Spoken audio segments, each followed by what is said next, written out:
চিত্রনায়িকা ও সঙ্গীতশিল্পী নুসরাত ফারিয়া সম্প্রতি মুক্তিপ্রাপ্ত তার গাওয়া গান লোকে বলে নিয়ে দারুণ উচ্ছ্বসিত। ঈদুল আজহা উপলক্ষে প্রকাশিত গানটি দর্শক শ্রোতাদের মধ্যে ব্যাপক সাড়া ফেলেছে। গানটির জনপ্রিয়তা প্রসঙ্গে ফারিয়া বলেন, মানুষের কাছ থেকে যে ভালোবাসা পাচ্ছেন তা তাকে ভীষণ আনন্দিত করছে। তিনি জানান, গানটি প্রকাশের সময় কিছুটা শঙ্কায় ছিলেন, কারণ ঈদের পরপরই শুরু হয় ফুটবল বিশ্বকাপের উন্মাদনা। তার ধারণা ছিল এ সময় মানুষের মনোযোগ মূলত ফুটবল ঘিরেই থাকবে, কিন্তু বাস্তবে ঘটেছে ভিন্ন কিছু।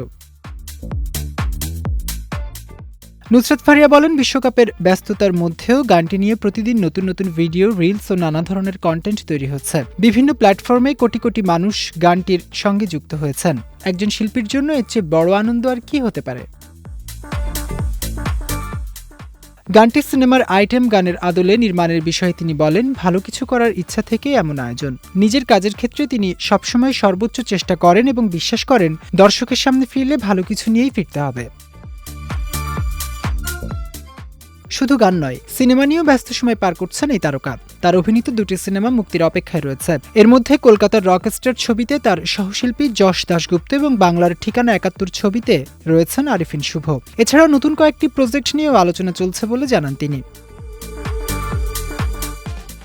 ব্যক্তিগত জীবনের কঠিন সময় পেরিয়ে বর্তমানে ভালো আছেন বলেও জানান নুসরাত ফারিয়া। তার ভাষায়, বাবা মা, বন্ধু এবং শুভাকাঙ্ক্ষীদের সমর্থনই তাকে মানসিকভাবে ঘুরে দাঁড়ানোর শক্তি দিয়েছে।